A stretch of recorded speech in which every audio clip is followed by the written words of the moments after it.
please help me welcome Travis Evans, and I will help him pass stuff out. I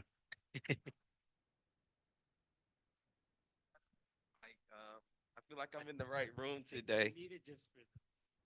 Oh, okay, okay. I'll use it here. Um, but I feel good about being in the right room today because I love that you guys are having a conversation, not only looking at it from the perspective of the K-12, but also to adulthood. Um, Recently, Young Invincible did a report, a research report, and we took a moment to zoom in on women and parents, the group that we often don't think about when we are thinking about apprenticeship opportunities. Um, so this is the opportunity to look at our 2022 report, but we've been blessed to be funded again to continue after this research piece. People found it so amazing, so we were able to continue this year to think about the narrative change piece of apprenticeship and how we really talk about that so that more young adults, more people, more women, more children really understand the apprenticeship and it being a pathway into a career.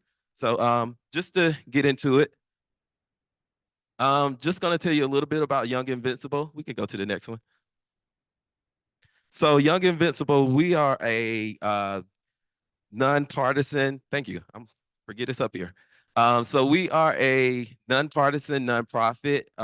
We work with young adults the ages of 18 to 34, and we make sure they are embedded in the political process.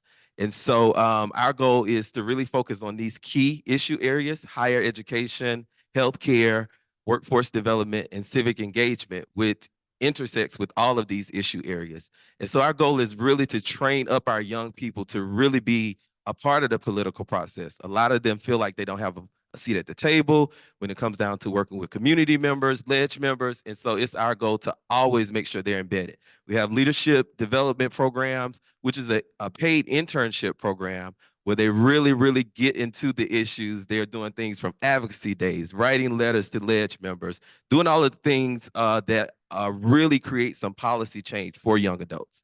Okay.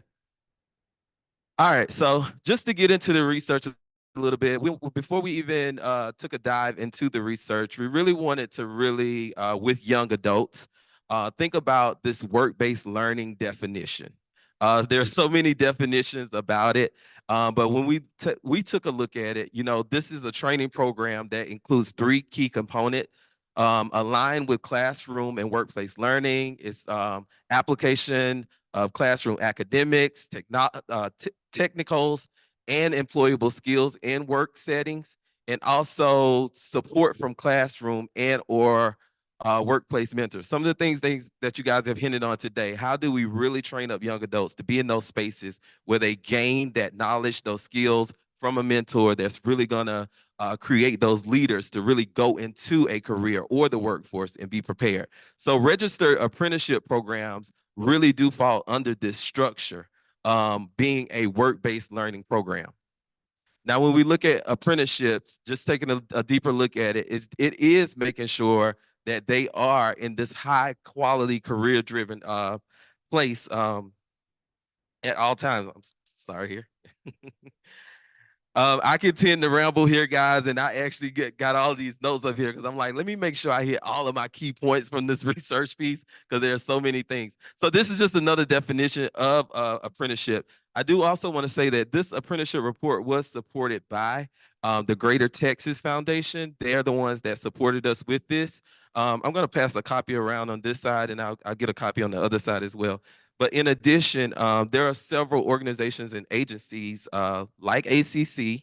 There was Children at Risk, Greater Texas Foundation, other community colleges. I think San Jacinto. Thank y'all. I'm not from Texas. I struggle with that. I struggle with that all the time.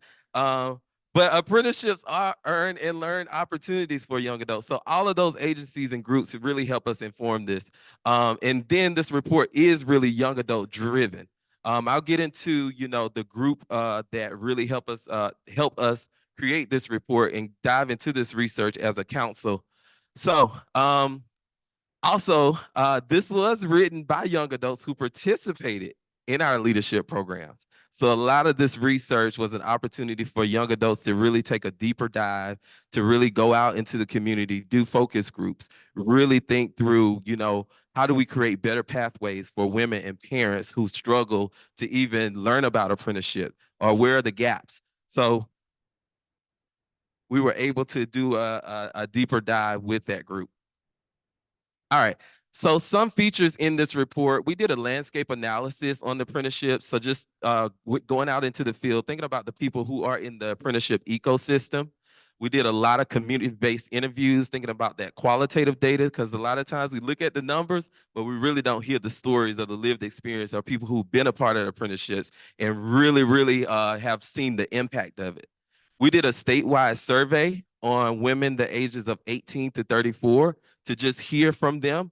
What are the things they know about apprenticeships? Where are the gaps? Why are they not hearing about apprenticeship? Where are they living? A number of questions to really help inform this. And then we formed this Youth Apprenticeship Council to give us insight and feedback. So these were apprentices who came from, women apprentices who came from electrical, they were part of construction, healthcare. So this group actually convened to make sure they conducted some of these community-based interviews. And then they also shared their experience with us being a part of an apprenticeship program, what they got from it. All right, so through this landscape analysis, it was a detailed review of the Department of Labor data. And so we did a deeper analysis looking at the Department of Labor's data at the national level. And then we zoomed in on Texas just to kind of see what the outcomes and what apprenticeship looked like for women in the state of Texas. And the state of Texas, only in the apprenticeship world, only 10% of those apprentices are women. So that was pretty alarming for us. So there's something that women aren't knowing about apprenticeships, or there's a fear going into them, or we tend to see more men taking that approach and going into that actual career pathway. So the number of apprentices in Texas has grown by 81% since 2014. So like I said, women make up 10% of that group. Okay.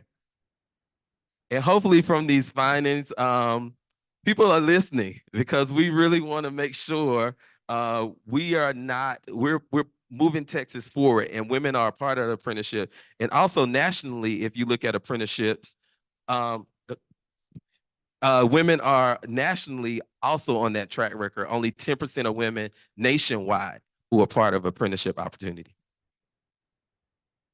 Nationwide. Okay, I got it. Yay. All right.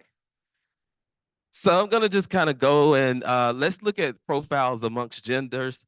When we look at male apprentice, we got electricians, we got plumbers, we got heavy tractor drivers. We tend to see males more in the apprenticeship. But then when you look at women, you see more women in the fields of like registered nurses, maybe electricians, a little bit higher, but we still see men are leading the pack here. So what is it? Why are women not being a part of these apprenticeship opportunities?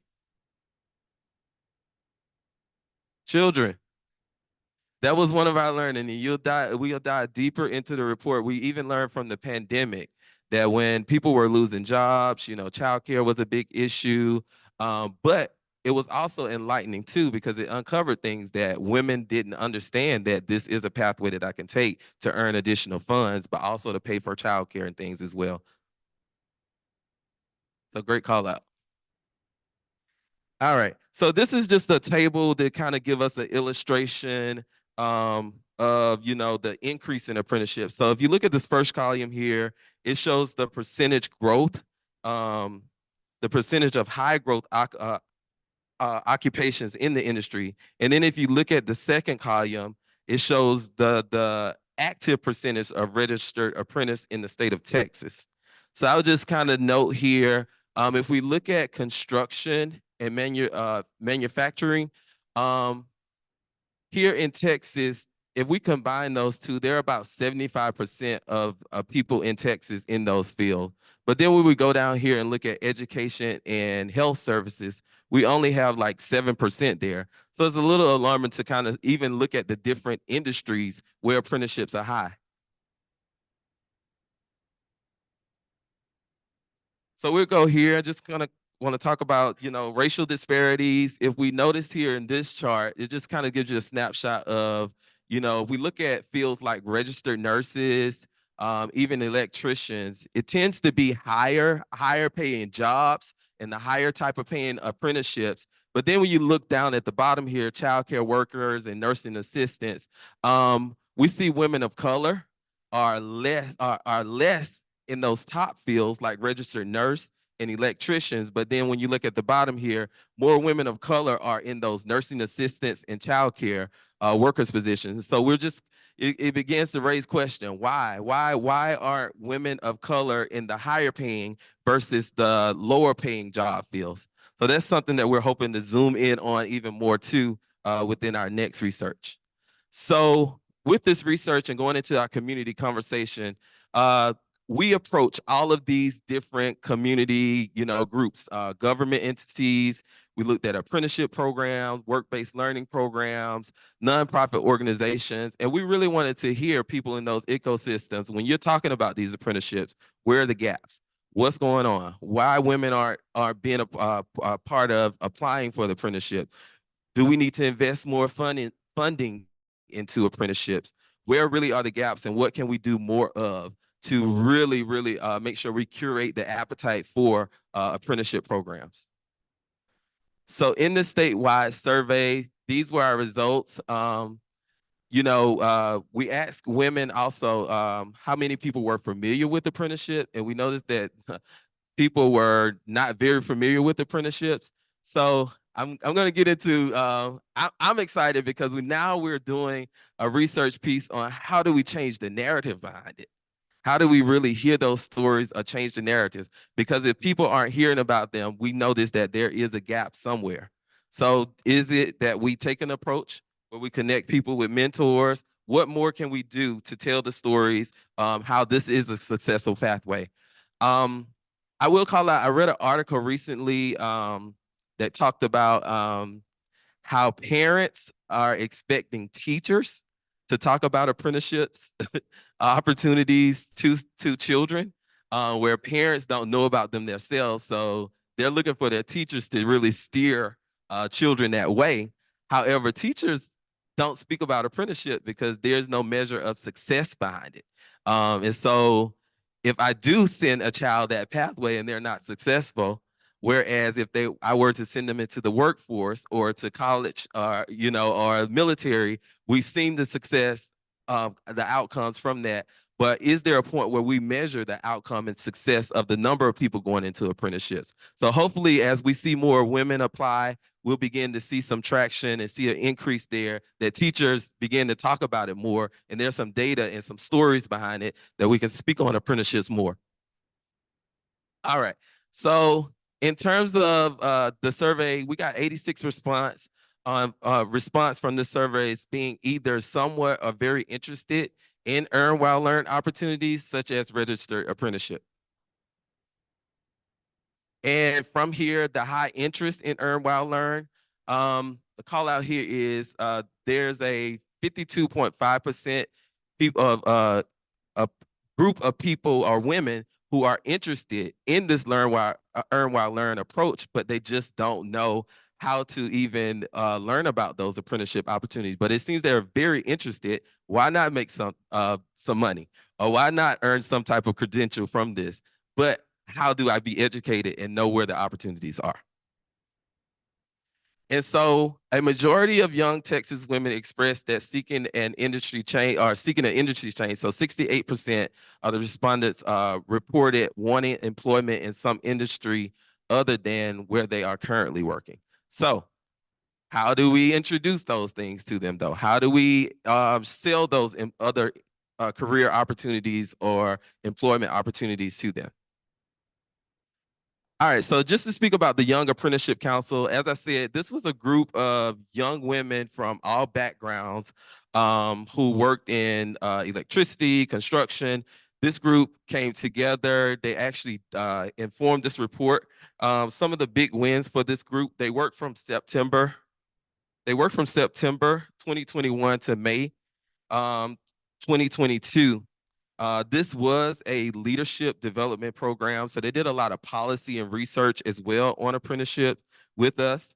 They were able to do some outreach to communities. They did social media stories just to kind of share their experience. They did roundtables, and they even met with stakeholders to really talk about the importance of investing in apprenticeship opportunities. So I have a video here just to kind of highlight and share. But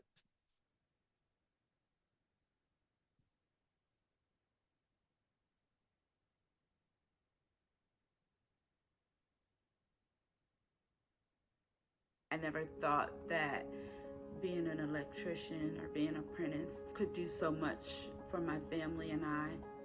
Honestly, it's been mind-blowing what is out there that I didn't know about. I'm super excited about the growth that I have seen happen in the small amount of time that we've worked together. I think that right now many women in Texas don't know that these programs exist, and they deserve to know that these programs exist and these programs change their lives. My name is Rosa Diaz. I'm the mother of 2 boys. And I am formerly a digital marketing apprentice. If given the opportunity, a lot of high school students would choose apprenticeships. We always think about it, you have to go to school for years to jump into the medical field, and that's not true at all. The short time frame that college doesn't give. Normal courses take 9 to 12 months. I went through a program that took 16 weeks. It's also in a way that's affordable. With the way things are now, college is extremely expensive, and so apprenticeships offer an alternative to that.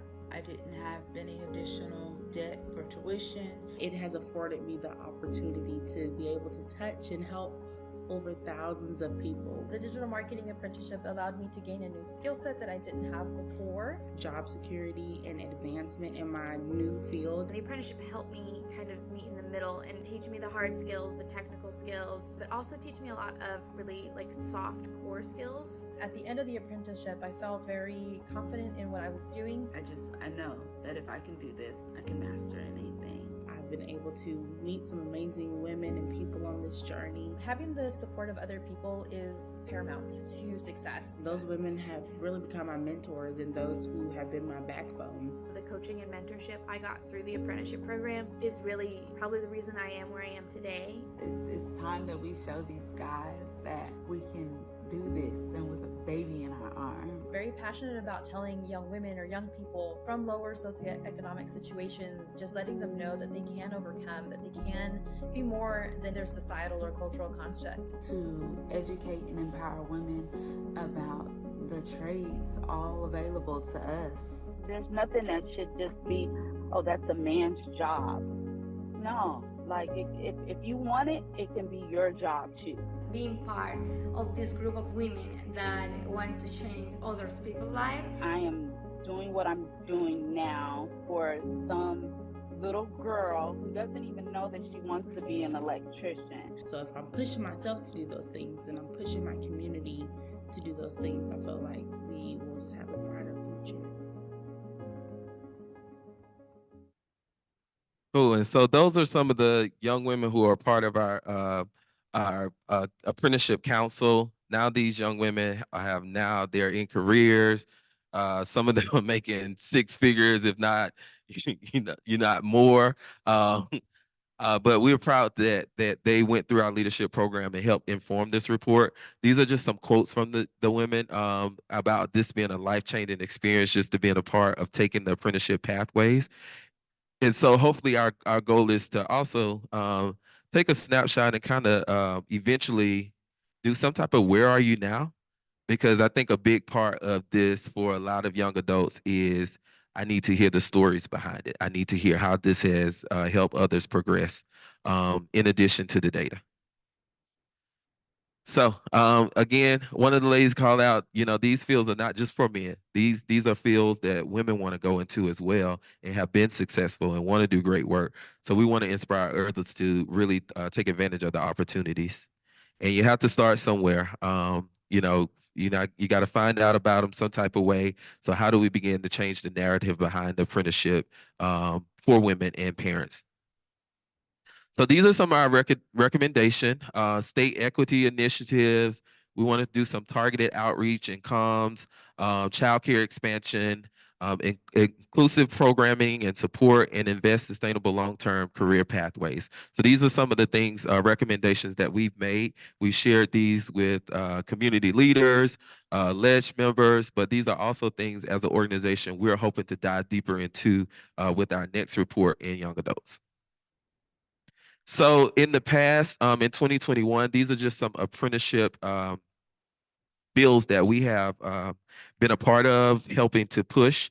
While some of them were not as successful, so they were not, some of them were not placed on the calendars. This SB 1102, that one did pass.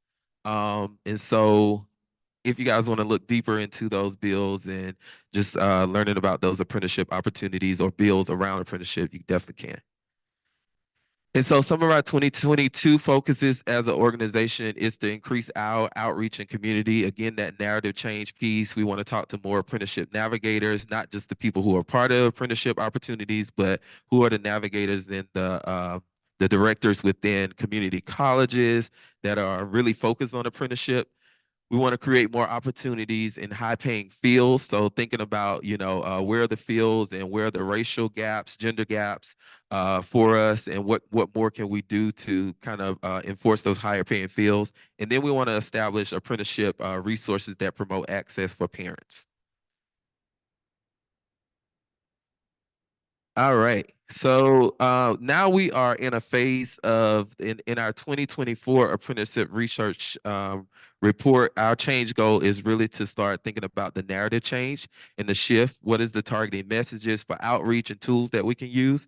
So our goal right now with our team is to continue those interviews, continue thinking about those ways that we can reach our most marginalized populations, but also still focusing on women. But where are the opportunities to change the narrative around apprenticeship for young people in Texas? So we're focusing on a number of audiences. Again, apprenticeship program leaders from navigators, and then we're looking at others in the ecosystem like policymakers, employers, Texas Workforce Commission. There's a Greater Houston Partnership who does a lot of apprenticeship work that we're going to look into more. And then when we think about doing a deeper dive and the people that should be applying, that 18 to 34 is our focus range. But there are some people who have, exceeded that age. Let's learn from them as well. Opportunity youth, those who are connected from school and also from education. We want to dive deeper in thinking about how can we really, that critical stage of a young adult's life, how can we really connect them to opportunities beyond just internships, but expose them to apprenticeship opportunities. Student parents is another opportunity. But then we're even going outside of just, regions where there are opportunities for apprenticeship, like in our major cities. But how do we expose that to the rural populations too, who really might not have the resources or know about apprenticeships? All right. And so these are just some questions that we're asking ourselves. Who is our audience? Are we well positioned? Making sure we're always on target with our goal. So our approach, I will say we are working with a organization called Wonderful Good. Some of you may be familiar with it, but it is a group that is all about policy change, thinking about persuasive messaging. How do we shift the narrative on behaviors? And so this is the approach that we're taking, thinking about it in this process. We want to really come to the table knowing what we want to change, thinking about those audience, those mindsets, and how do we even persuade people in our messaging. And so this group has really informed us, being that we are an organization that really have capacity of young adults, but we really want to make sure it's driven by an organization that's been doing this work and embedded into shifting the narrative on it. And how can we take the action at the end? So this just kind of give you a snapshot of the process overview and going from the change to the action, doing deeper dives with those different audience who are in the ecosystem in Texas, talking about apprenticeship. And then how do we create that persuasive messaging to really, really, really make sure people are taking advantage of the toolkits and things that we're building, but diving deeper even into this research as a starting point before we even produce the next research report. And so we believe in looking at humans. Humans are hardwired, all of us in this room. So we want to look at emotions, lived experiences, identities, values, belief. We're thinking about all of these things as we're going to approach those different audiences because we are hardwired. Like I said, if young adults hear about these stories, they see that video that you just saw, then they'll mostly likely identify with the people that they see. They'll most likely identify the stories being told. They have some of the similar stories as well. And so when we think about, we're thinking about dominant narratives. And as we go into this dominant narrative piece, like I said, stories are what we want to hear. But people relate when you think about the language, when you're thinking about images that you see that are advertising apprenticeship. It's our goal to really, as an organization, do a deeper dive and see where the disconnect are when it comes down to learning or knowing more about apprenticeships. All right. This is just another narrative change approach, a way of thinking for us. That one's in there twice. Doing a repeat. All right, so in our phase one, these are some things that we're doing. We've level set with our Wonderful Good organization. We talked about our change messaging. We're at the place now where we've interviewed lots of navigators, one from ACC actually that we're proud of. We got a lot of insight. We did a social media, social listening audit where we had about 30 articles that talked about apprenticeship. And you guys would be amazed at the way that people are talking about apprenticeship from a religious approach. Some of them are talking about, again, how those teachers in that K-1 period don't want to talk about apprenticeships.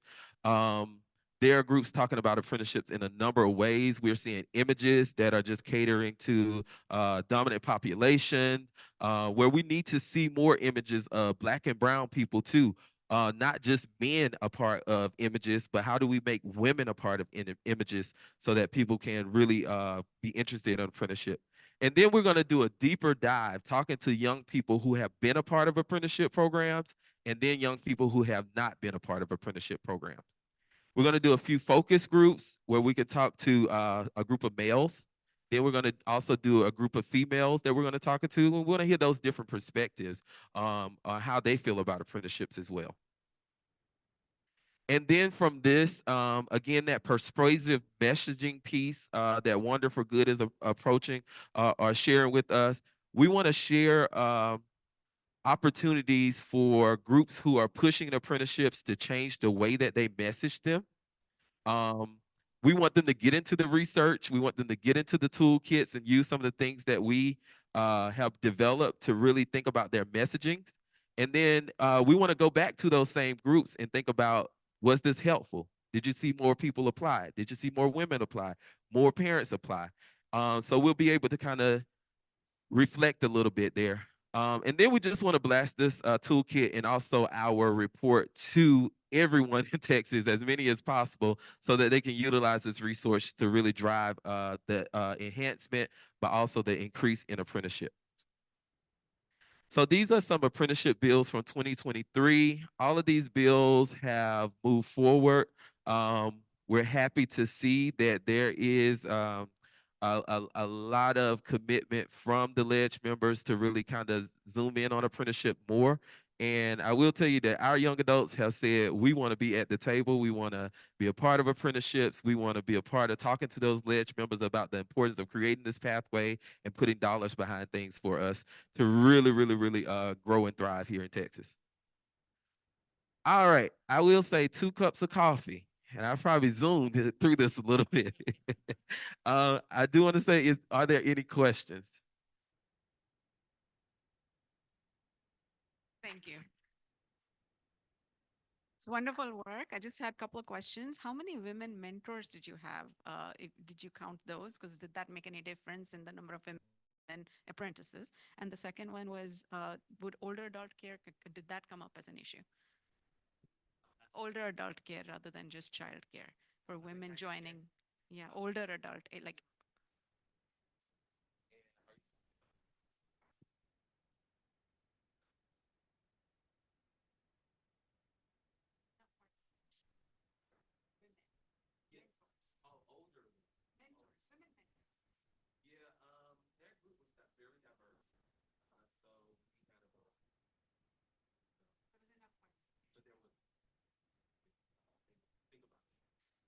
think if you can use the mic, yeah, I think that's what he's trying to say Sorry. there. Sorry. Yes, so we had about 20 women to be a part of our council, and we had a variety from different background, different races. There were older women, there were younger women who were a part of that. So. Thank you. Any other questions?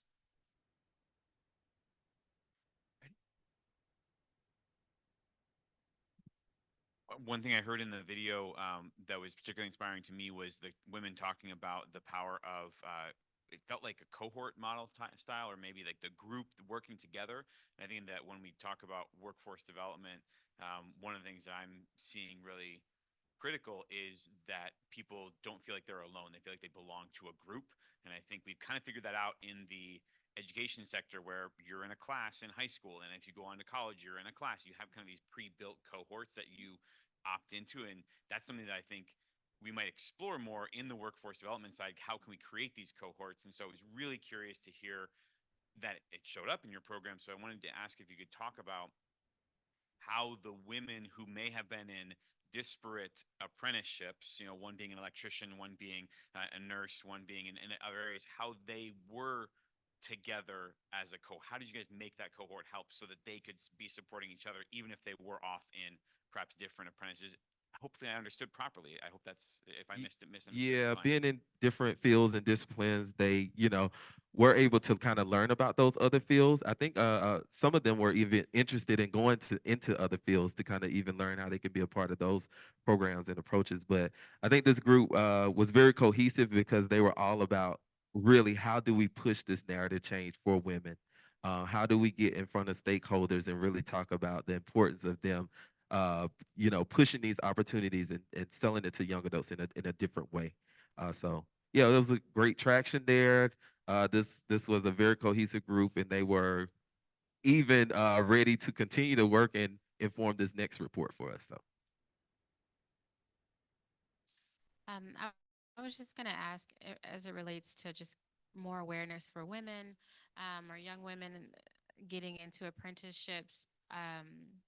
Since it is like there are those cultural norms where people just believe, those stereotypes of who traditionally does that type of work. And so I'm just, I guess, wanting to highlight it's equally important, of course, to make sure that we are educating males on being inclusive, but also I hope that you all will consider in your research, checking in with those, surveying those women anonymously, obviously, to see if harassment is an issue, because I imagine that in the being such a male dominated, and no offense to to the males here, but just being what the society that we live in, ensuring that they understand that if that is happening, that there are options, that that they don't have to be silent in that. So just hoping that that will also be included. yeah, great call out. I definitely will.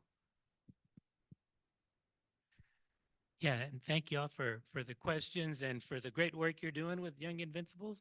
Part of what